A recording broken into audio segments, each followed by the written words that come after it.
Big Buck Registry's Big Buck Podcast, episode number 14.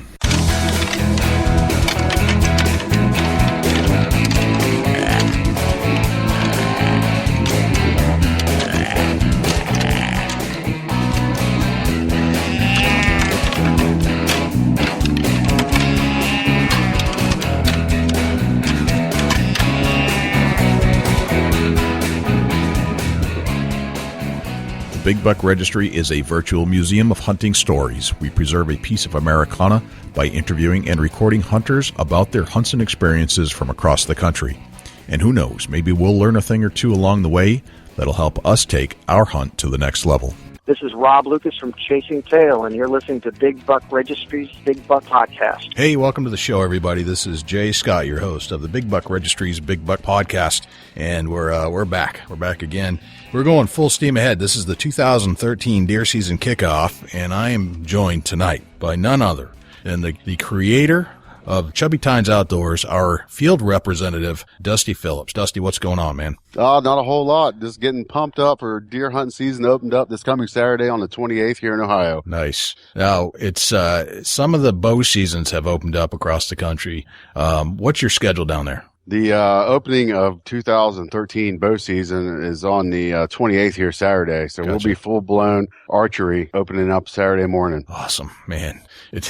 I don't know if you're feeling it, but I'm feeling it. I'm pumped up. You wouldn't believe how much I am pumped up about this archery season to open up for not just me, but everybody that's available to get out in the woods and lay the creeper on big old nasty big buck or a Chubby Tines. Right. Now, are you going to shoot a doe? You know, I'm not doe hunting for a while. We're looking for the headgear for the first part of it. All right. Later this season, I might stick a doe. I don't know yet. Okay. All right. I think I'm going to stick a doe early. Early freezer meat. I need some freezer meat, and I've got a couple tags. So yeah, I'm going in early. I'm going in right on. I'm hunting does early. So laying the slick head on the ground. That's it.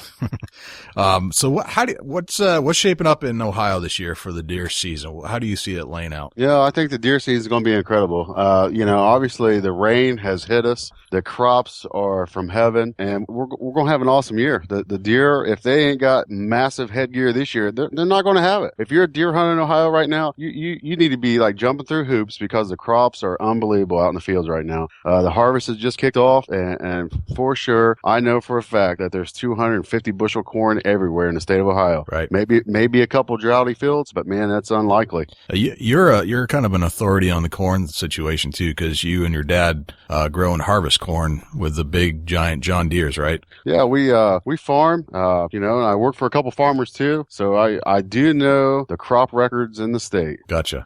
So right now, is this unusual for Ohio? Is it unusual to have this many crops still up, or is this a normal situation? Actually, right now it's kind of early. Okay. It just really should be kicking off, but there's actually around the house here, there's quite a few cornfields that's already been shelled. I mean, it's coming down quick. Corn prices are at a premium because they've been out of corn.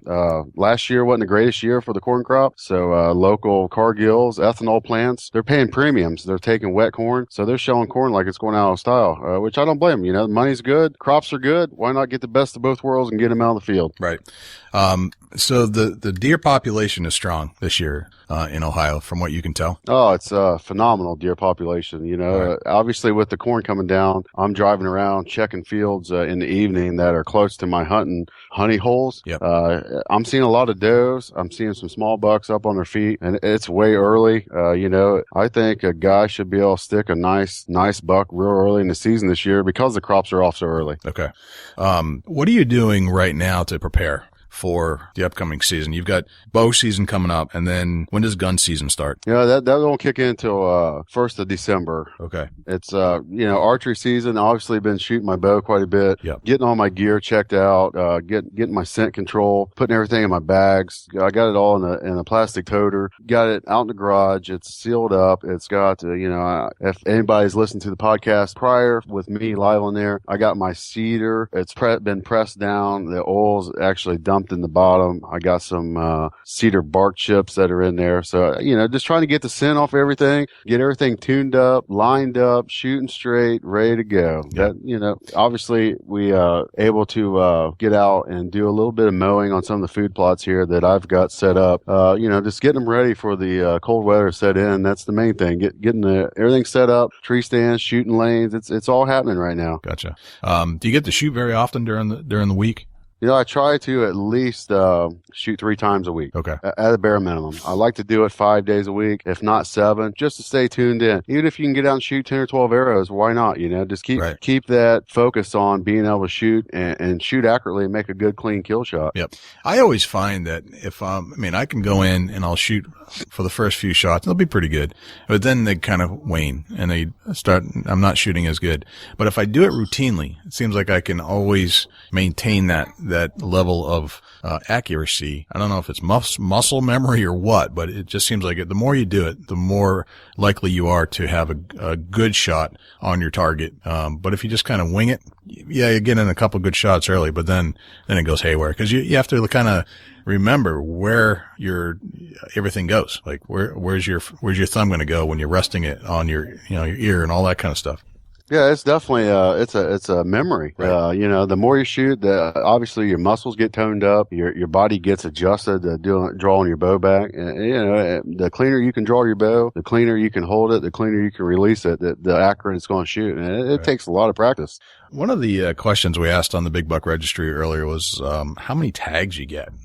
What's it like in Ohio? I mean, the reason we're talking to Dusty is because he's our big time field rep, and he's in Ohio. And Dusty is in what we consider to be one of the meccas of white-tailed deer hunting. I don't know if you agree with that, Dusty, or not, because you're in the middle of it. But for all of us that don't live in Ohio, Ohio is one of those best states to go to deer hunt. Would you agree with that? Yeah, I'd 100% agree to that, and maybe 110. Ohio's producing now some really not just. Let me say this. Let me backtrack a little bit, just Sure. to kind of give it a rough idea of what we're talking about. The deer here are corn fed. That makes a 100% difference than a Kentucky deer that's acorn fed. Just the meat tastes a little bit sweeter. You don't have the gamey flavor. I've killed deer in Kentucky. I've killed them in Ohio. I prefer Ohio deer on the grill over a Kentucky deer any day, just because of what they eat throughout the summer months through the fall. Obviously they're eating acorns, but man, the corn and soybeans here, it's unlimited. It's free range. They don't get no better than corn-fed deer. It makes sense. It's like a lot of the beef that we eat, that's corn-fed, right? That's correct. And so it does make a difference in the flavor of the deer. I know I've had deer from North Carolina, and they sit over soybean fields, and the flavor of a deer from North Carolina is different than the flavor of a deer from Ohio, which is different than the flavor of deer from Kentucky, because they're feeding on acorns, corn, and soybeans. It's all based off of what they eat. I compare it to like a carp to a walleye fillet. It's Right. or a bluefin. It's crazy. Right. Gotcha. So what else are you doing to prep for the season? Obviously I'm prepping my wife that I'm going to be in that tree stand for a good while. It is interesting. It is a challenge on your relationships. It definitely is. Something we've never really got in depth or talked about in depth. But I know that my wife knows it's coming, and she knows that, she used to call it single girl season because I wouldn't be around. But, when you have kids and that kind of stuff, if your kids are too young to kind of go with you every time, it does kind of put a little challenge, if you're out there all the time. That's a fact. It's something that not every woman can. They get jealous over the tree stand. It happens. Right. There's guys out there getting divorced because they like to deer hunt. Absolutely. I checked in all that before I got married. I love my wife. She's a great woman, and she allows me to deer hunt, and I couldn't be more happier. You have to have the right person in your life to make sure that this doesn't interfere, and they have to understand it. I've seen relationships where a guy marries a gal that doesn't understand the situation, even vice versa, where one spouse never really got into hunting. it doesn't go well. It doesn't go well at all. You're right there, and I'm fortunate that my wife, she will get out there in the coldest elements, rain, snow, sleet, and she'll hunt right with me. So, right. I'm very fortunate. I've got 3 daughters coming up that I think that all 3 of them, just by the way that they talk about my deer heads that I've got on the wall that are mounted up, just the way I talk about them with the hunting. And I take them with me, shoot my bow. I take them with me. We go out and we get a 22 out, obviously safety first, and we shoot our bows, and they'll take a broom off the porch with them and go out there and act like it's got a string on it and act like they're shooting with me, and that's at 4 years old. So it's a family here of hunters, that's for sure. Right. That's awesome. And my daughter is not much of a hunter, and I took her out goose hunting once, and she really enjoyed having her hot cocoa in the goose blind, waving the black flag, honking on the horn.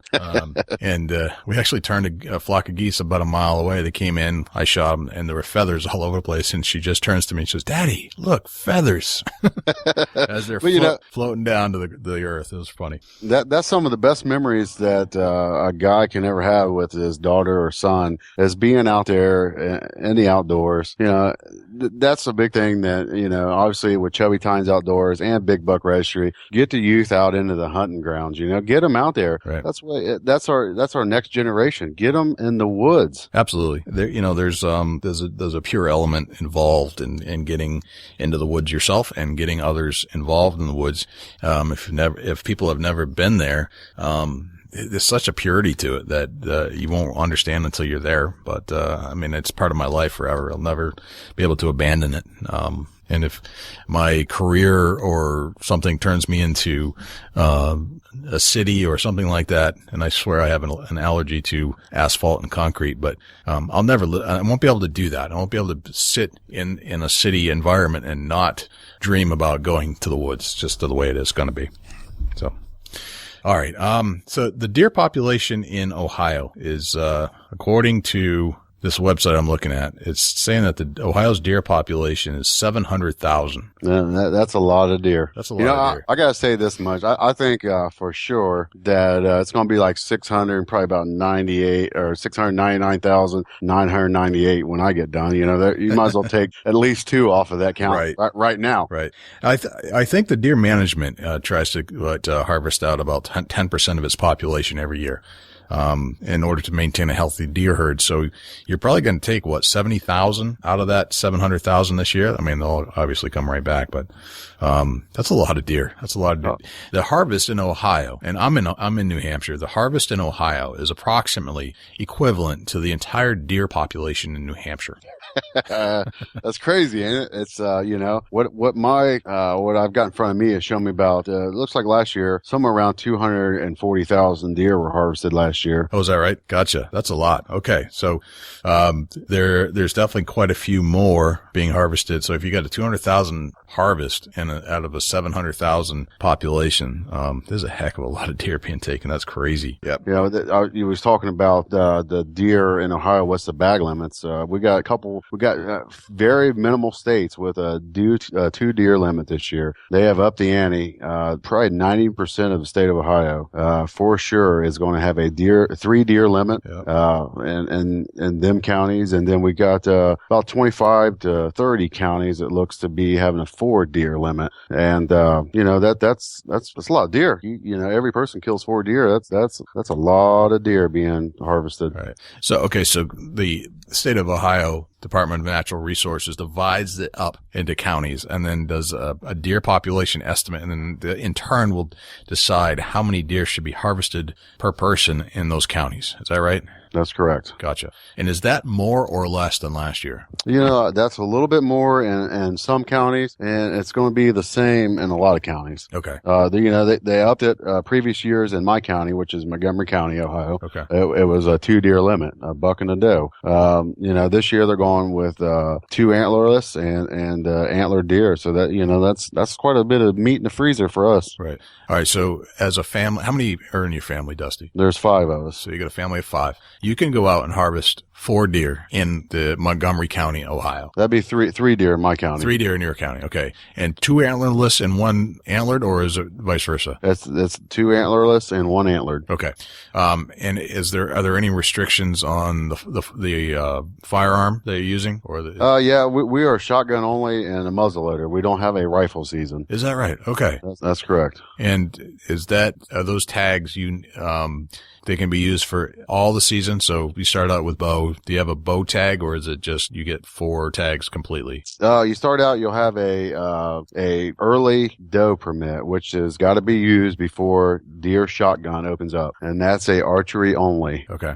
And when the other seasons start, can you still use a bow, or does it stop? No, you can use a bow during shotgun. Okay. They do require that you wear hunter orange. Okay, gotcha. So shotgun or muzzleloader, and there's no rifle involved here. And is that the way it is throughout in all of Ohio, or is it just Montgomery County? That's throughout all the way through the state. Gotcha. That's interesting. So that's probably part of the reason why you have a lot of deer, is because there's, I don't know, some of those muzzle loaders are shooting like rifles these days. But what type of equipment are you using? Tell me about your bow. Yeah, this year, I'm going to a crossbow, just to push the crossbow hunters. It's something that, I've got a shoulder that's not the best on the right side, which I'm right-handed. Pulling back a bow's tough. I'm going with a off-brand crossbow. It's a SA Sports brand. Okay. And, and I've contacted them, let them know that, I'm harvesting some very nice bucks out this way. And,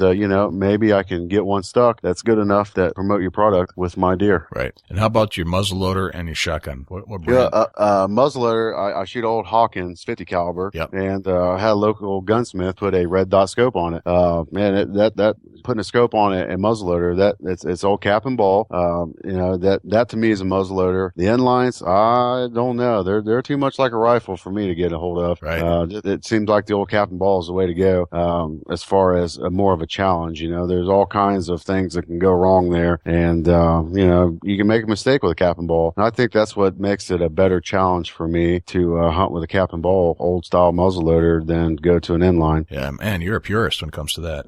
That's awesome. It's dedication. I like the old cap and balls. Everybody's got their own opinion, and right. I'm gonna stick with the cap and balls. My mom and dad purchased the muzzleloader for me when I think I was about 18 years old, and it's been with me ever since. And I plan on keep shooting it. Gotcha. How many deer have you taken with it? I've taken 7 with that. 7? No kidding. And do you have a name for your gun? I call it Old Eagle Eye because that thing, if you shoot it enough and get used to it, you can look down the old iron sights before I put the scope on it. I called it Eagle Eye because I could hit the gnat's ass at 100 yards. That's amazing for cap and ball. I am shooting an old Thunderhawk Thompson Center, and it was the first muzzleloader I ever bought, and it's still the only muzzleloader I've ever bought. And it's an inline, but it's not the modern version. I'm still using a percussion cap. And it gets, if it's raining, it gets wet, it doesn't fire. Pretty much no problem. So I'm not quite as pure as you are, but, mine's still pretty old. So that's awesome. I do appreciate your going back to the primitive arms though. That's pretty cool. Yeah, it just makes the challenge is there. That hunting is a big challenge, and you add something like that to it, it makes it. There's so many times that I've had a doe in front of me and I squeezed the trigger and it didn't fire. Yep. And it's the challenge of getting it back together and re-firing again and making the harvest. That to me is muzzleloader hunting. Right. All right. So let's talk about your shotgun. What are you using for a shotgun this year? This year I'm going to be shooting a Remington 887, which is pretty new to Remington. It's made for actually waterfowl hunting, and Yep. It's all synthetic. It's durable. It's waterproof to a certain extent. You can't submerge it, but it's supposed to shed water. It's an all-purpose gun, and I really like it. Nice. I'm going to be probably shooting my Remington 700 30-06. That once we get out of muzzleloader season, we're going right to that. My bow actually is a Matthews MQ32. It's old, but it's still a deer killer, so I haven't upgraded yet.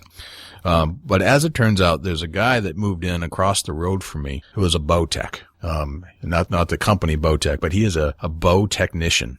started renting the house across the road. He actually works for basically a shop that does hunting and fishing and that kind of stuff called Morse's Sporting Goods, not too far from my home. And so I'm going to bring my bow over there and see if I can get it tuned up. And hopefully we're going to get him on the show this year at some point. His name's Randy. Just awesome. So yep. I look forward to hearing from Randy. That's somebody that can be informal for our listeners. Absolutely.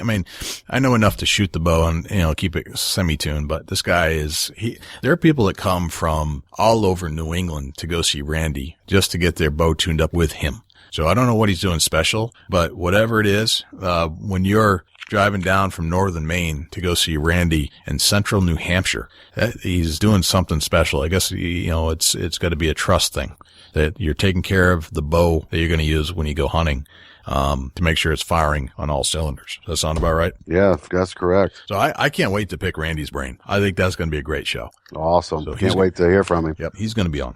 What other gear have you lined up this year? I've stepped up and bought a couple new trail cams, Nice. For the guys that are doing the proper scouting out there. That takes time and it takes a lot of effort to chase down an SD card. Unfortunately, I can't, afford the high dollar where it sends it to my cell phone, which that's okay though. That may become with time, but right now I still use the old style SD card. I go check it about every 3 days, and I got an 8-point that I know is going to bust 160, and I'd like to lay the creeper on him this year. That's a fact, Jack. So you've got some new game cams that you bought.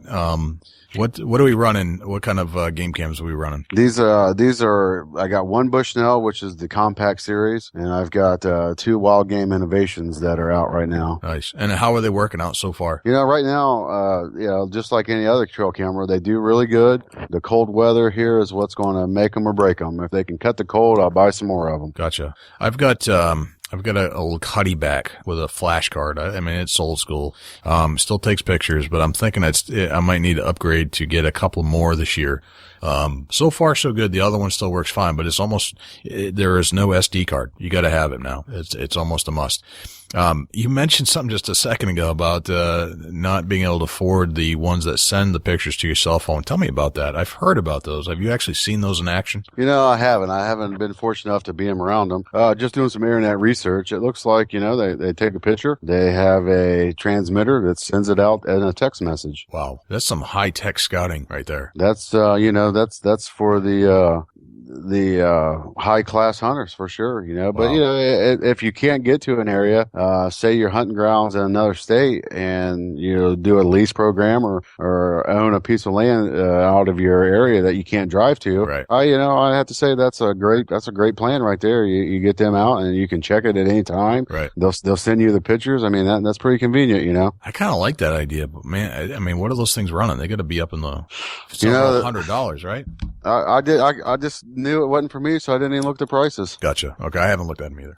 All right. What kind of preparation are you doing this year, Jay, to get your season started? Well, I'm basically just keeping an eye on deer traffic through my normal honey holes.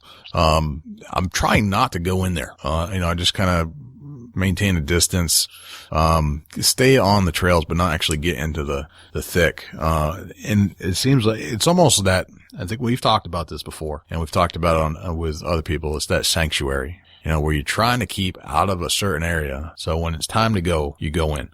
So they kind of, not even supposed to go into certain areas, but it's almost like a double sanctuary. There are spots I don't go to at all, because I know they're hanging out there, but then there are spots I'll go to that are on the fringe.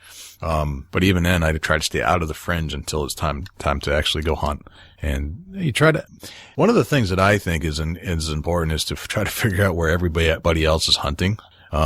And use that to your advantage. You ever do that? You ever do that? Yeah, for sure. That's if you get an area that's got some high pressure, obviously the deer are gonna frown away from that area just because they know people's frequently coming through that area and they're gonna stay out of there. Right.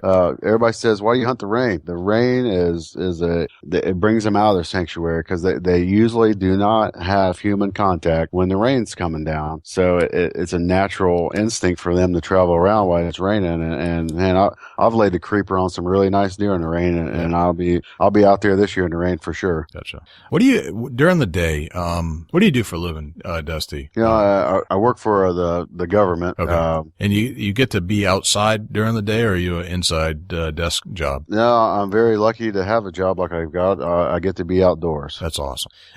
Now, as you're driving around, do you see deer at certain times of the day? Especially, let's just go back to the last 2 weeks.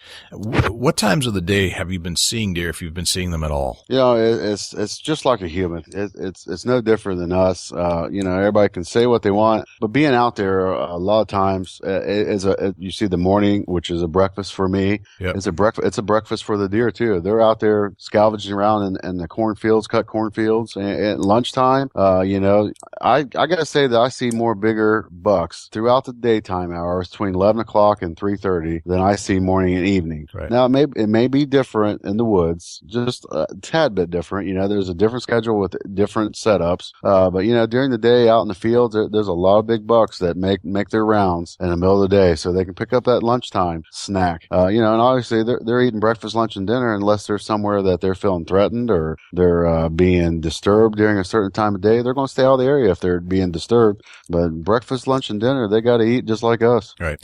There's a deer population that is near my home. I live just off of the wood line, and they've been getting very comfortable. I have a neighbor that we communicate constantly back and forth about what he's seeing on his property, what I'm seeing on mine. And, you know, we kind of, what we're seeing is that these deer are coming in 10, 11 o'clock right now. And they're just going out and they're feeding us off some acorns on a tree that they're finding out back. Now, in the front of my property, I had these giant oak trees that produced so many acorns. I literally had to, I think I filled up 10 5-gallon buckets last year of acorns. Wow. Just from the front lawn. That's phenomenal. Yeah. This year, not a one. Nothing. Really? But the trees in the back lot of my property are producing. They're smaller, but I caught a deer feeding in there just the other day, watching it from a distance while I was mowing my lawn. Like I watched it. It saw me. It didn't care. Kind of went, and I realized that what it was doing, it came down to feed on the acorns that had fallen off this tree.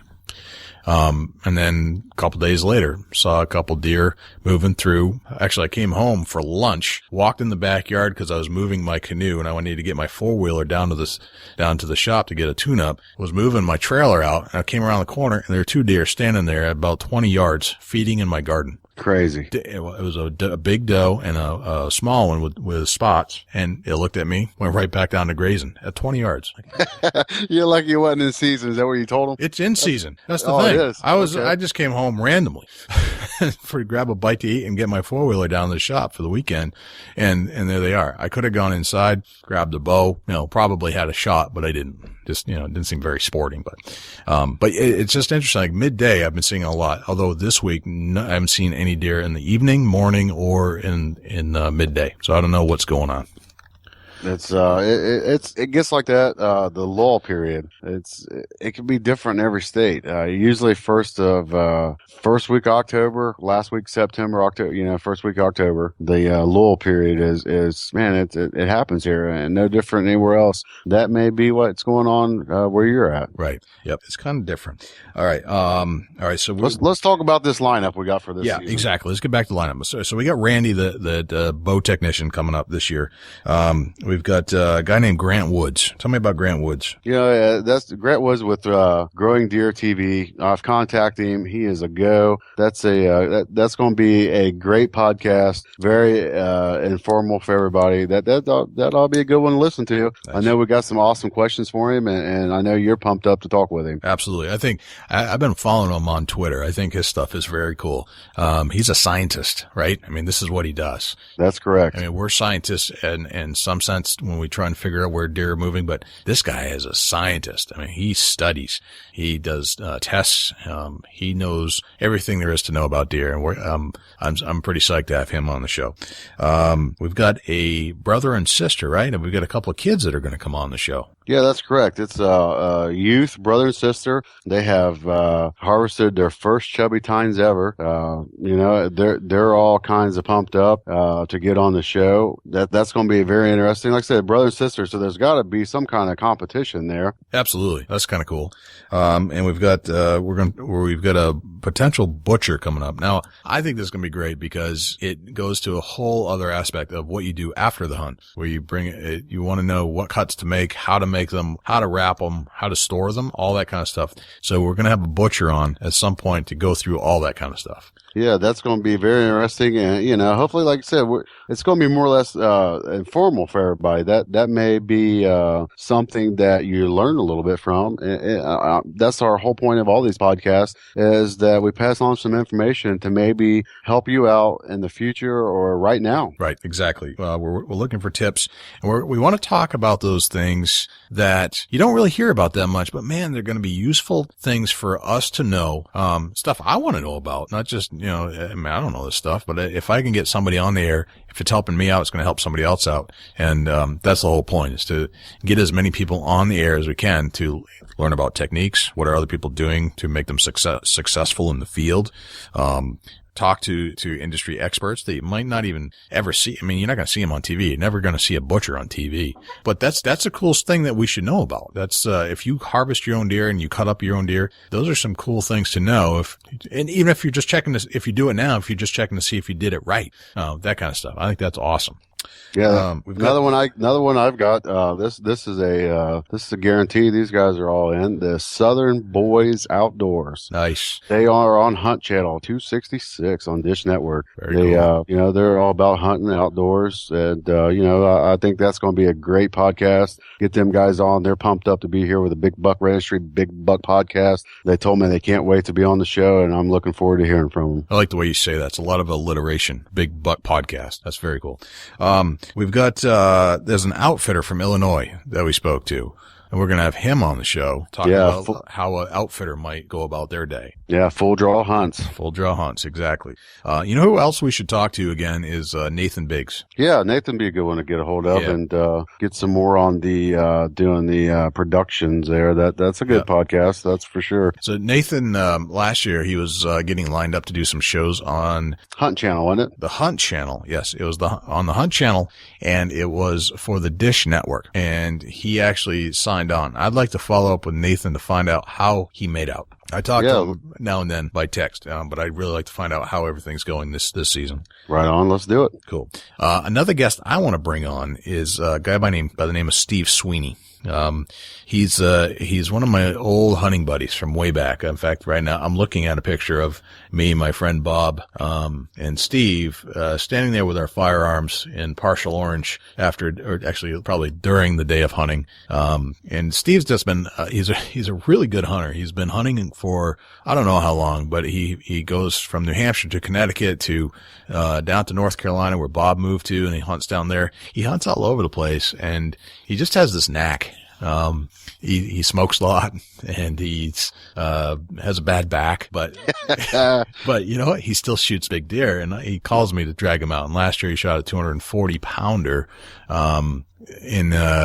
near my house, actually. It was one of the biggest deer taken in New Hampshire last year. And, he's got some insight. I don't know if I'm going to be able to pull it out of him, but he knows a lot more about deer hunting than he lets on. He's kind of like this, happy-go-lucky guy that doesn't, or pretends like he doesn't know a whole lot, but he clearly knows something about deer hunting. So I'd love to have him on the show. Awesome. I think, another lineup we got is, Mike from the, stickermen.com. Yes, Mike. Mike is making stickers for sportsmen, of all sorts, not just hunters, but he likes the hunting piece, right? He's making stickers that, you can put on your truck or whatever, and it has decals or stickers of big bucks. Yeah, it's looks like pretty good. Stickermen.com looks like it's they got it going on there for hunting stickers or event stickers, any kind of stickers you're looking for. So that'll be a good one. One more I've got here, Envision Outdoors, the ladies, talking with Brandy via Facebook. That's going to be another one. They give honest answers on hunting products,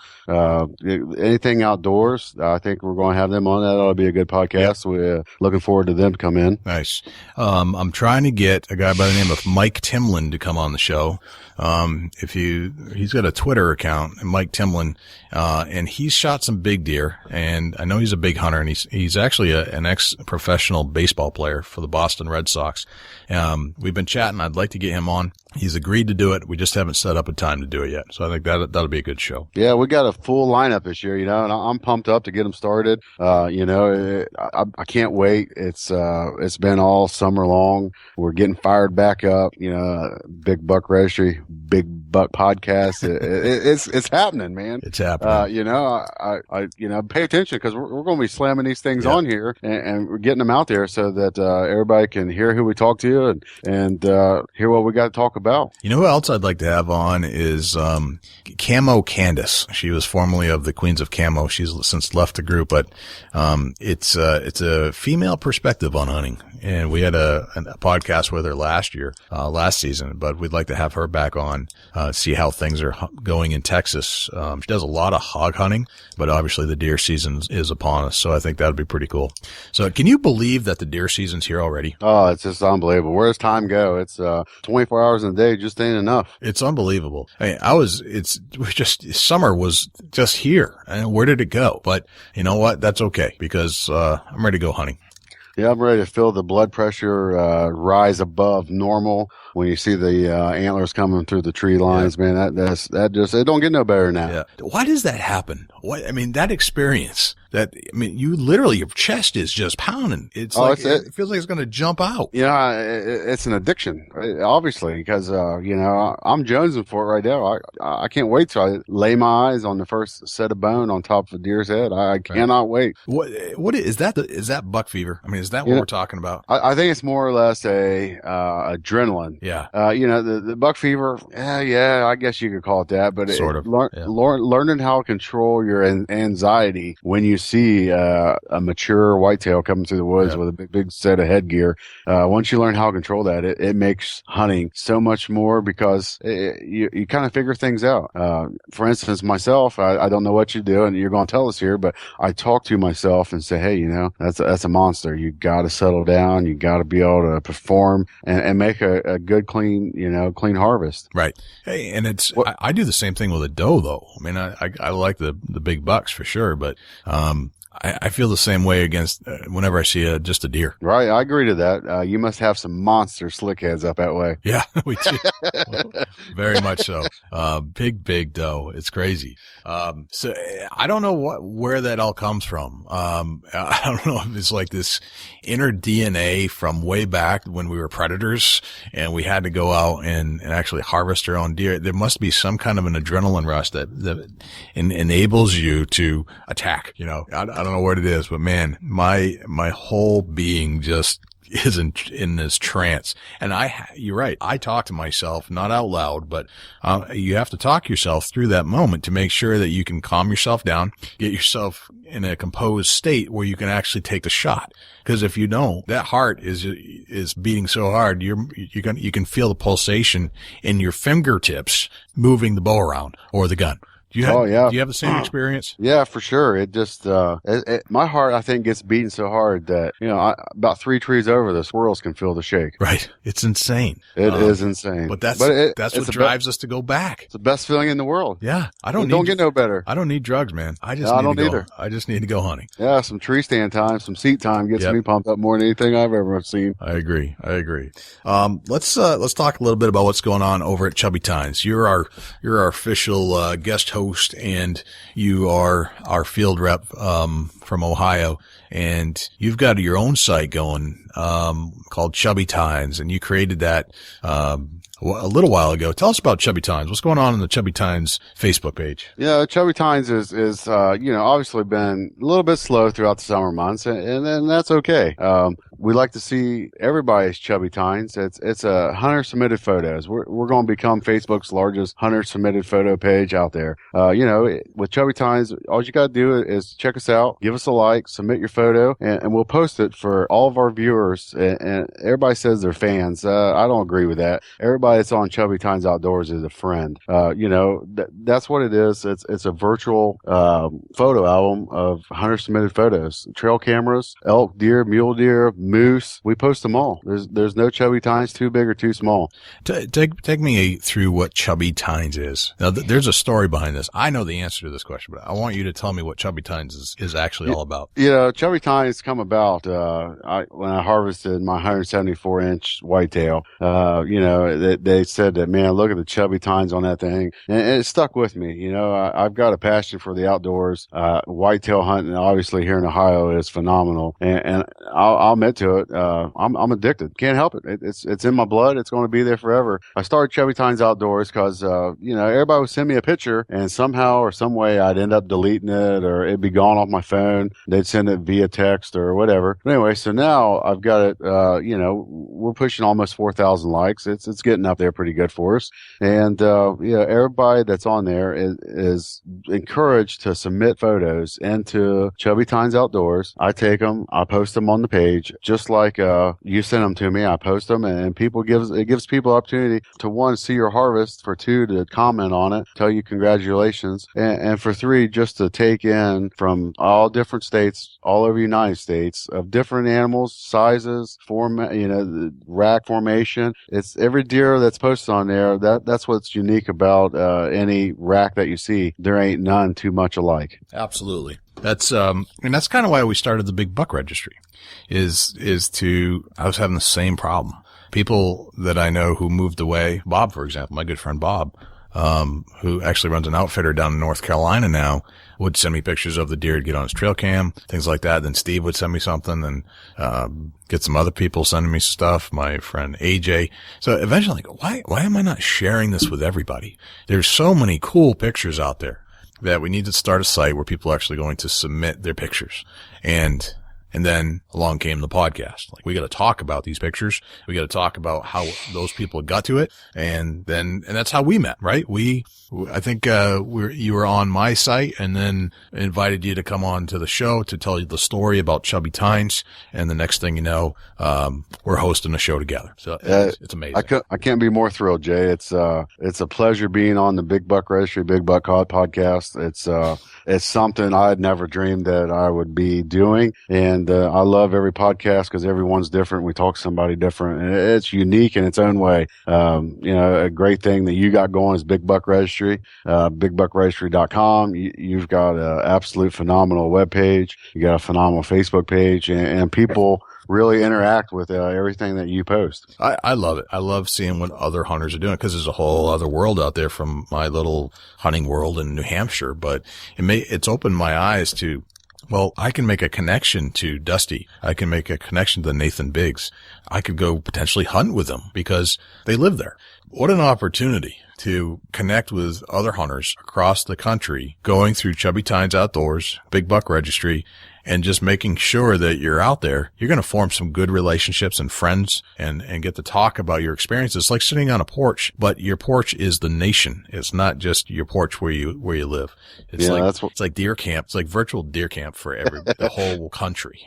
That's crazy, and the thing is, obviously you're in New Hampshire and I'm in Ohio. That makes us far enough apart where, obviously I'm seeing deer here, you're seeing deer there, but it's on a different, you got the East Coast, yep, out that way, upstate New York. They've got some nice big monster deer up that way, and Ohio, Illinois, on out to the west down here. I'm kind of covering this area, and it couldn't be better. It couldn't be better because I see deer from your end, you see deer from my end. We send each other friends over to like each other's pages, just because that's what it's all about. A big community of deer hunters, outdoorsmen, women, kids, youth. It can't get no better than people that enjoy the outdoors as much as we do. Right. There is a technical aspect to this, right? So you go out, you maybe take some pictures off your game cam, you harvest a big deer with your bow, early season, gun season comes along. There's a technical aspect. You have to be on Facebook in order to submit the pictures for the most part. I mean, I have a blog. You have a blog now with Chubby Tines Outdoors, bigbuckregistry.com. And those pictures can be sent in by Facebook, and then we can repost them to our blogs, or you can send them to our blogs and we can repost them to Facebook. All those fancy cameras and all those fancy phones that have the fancy cameras on them, all of them connect to Facebook somehow. That's correct. I can go right now on my iPhone 4S, which is an upgrade, by the way, from a BlackBerry rollerball. So I went from like a horse-drawn buggy to the space shuttle, basically, is what it feels like. With my phone. I can take a picture right now of the deer, and then I can go right over to Chubby Tines Outdoors and post it on your site as a guest. And then you can repost it on your site if somebody sends it to you. Is that kind of That's correct. Yep. Yeah, it's correct. Same way for the Big Buck Registry, you know. Exactly the same thing. It's really unique that, me and you, obviously got some really awesome pages, and we're able to share stories, and I can bring somebody from the West and we can get them on the show, and you got people from the East, and it's two different, hunting techniques in each end. Right. And one of the reasons that we started the podcast is because we were getting these pictures that are coming in. You know how they say a picture is worth 1,000 words? I want to hear the 1,000 words, because you've got a great picture of a deer, but I want to hear the story, and I want to put the story with the picture. Elton and Josh from About Time Outdoors, yep. The story was great because, he told us that he woke up from a little bit of a siesta and he drew back on his decoy. It don't get no better than a story like that. Exactly. And you had the great story with Chubby Tines. Right. There's so many good deer stories out there, just like you're sitting on a porch, at deer camp. That's correct. Just talking about what happened during your day. That's what this is all about. There ain't nothing better than a story from a hunter that's excited about his harvest. Right. I mean, I've been to deer camp. We don't have a camp, so to speak, in New Hampshire, but I've been to deer camps in other parts of the country, and it's just awesome. You sit there at the end of the day, drinking a beer, talking about deer hunting, telling the stories of the deer that you saw that morning, or even reminiscing about the deer you shot last year, the biggest one in the camp, or whatever it was. That's why this podcast is here. And not only do you grab tips from people who are industry experts, but I want to talk to the real guys. I want to talk to guys that are in the field that would be telling these stories to their buds on the porch at deer camp. That's what this is all about. It makes it a connection for me and you to talk to somebody and get their story out there, and not just that they feel like they accomplished something, but it may be helpful to somebody that's listening to our podcast from a pointer or a tip that the hunter gives out that really is something that a beginning hunter or even a experienced hunter may not know. Right, exactly. Dusty, we're closing in on an hour mark here, and I think we've set the stage for a fantastic 2013 deer season. And it's time to get out. It's time to get outside with your kids, other hunters, and actually experience everything we've been talking about. So if you're a listener, get outside and hunt hard, and then come back to us. Contact us. Let us know what's going on. Send in your pictures to Chubby Tines, to the Big Buck Registry. Let us know what's going on so we can see what's happening, and then we can contact you back and maybe put you on the show so we can hear that great story behind the deer hunt. That's what we're looking for. We want some content from the 2013 season. So Dusty, how would people reach you if they wanted to? Yeah, you can go to www.facebook or www.facebook.com/ChubbyTinesOutdoors.com. You can look me up on Facebook, type in Chubby Tines Outdoors right in the search bar, and contact me either way through there. And if you got a story that you want to talk about or tell us about, be happy to send me a message. That's how you get on the show. Contact us. We may contact you. You just never know when you're going to be on Big Buck Registry, Big Butt Podcast. Right, exactly. And if you want to reach out to me, we've got a Facebook page. You can send an email to j@bigbuckregistry.com. So if you're an emailer, j@bigbuckregistry.com. You can go to our Facebook page, facebook.com/bigbuckregistry. You can go to twitter.com/bigbuckregistry. There's a theme here. You hear that theme, Big Buck Registry. So those are some great places. And our website is bigbuckregistry.com. But here's the big thing. This podcast is in several directories. It's in Stitcher. It's in Blueberry, which you can actually get on TV through your Roku units. It is on iTunes. iTunes, the big one. We've actually just applied to be through the iHeartRadio, which is another competitor to iTunes. But if you go to bigbuckregistry.com/iTunes, all lowercase, you can actually go right to every single episode we've ever made on the podcast, the Big Buck Registries Big Buck Podcast, and you'll get every single one. You can even find Dusty's back there from our original interview with Dusty when we first met. That's on there too. That's pretty cool. That's all about the Chubby Tines and how that all got created. I think that's about it, Dusty. Can you think of anything else you'd like to cover? Yeah, I want to tell everybody good luck in the 2013 season. That's from Jay and I both. We wish you the best of luck and be safe out there, guys. Safety harness will get you home to dinner and back to your family. Safety first. It's not only about the hunt, but it's about being safe out there. There's a lot of things that you don't even think about and that can happen, and when you don't think about it till it happens. So use your head when you're going out to the outdoors. That's a great point. Be safe. Make sure you know what you're shooting at. Make sure your tree stands are solid. Make sure you're wearing your harnesses when you're in there. We want to make sure that you get home to tell the story, because we don't want anybody hanging out in the woods and not being able to get home. Have your cell phones with you. Know you have your GPS, your compass, and make sure you know how to get home. Don't get lost.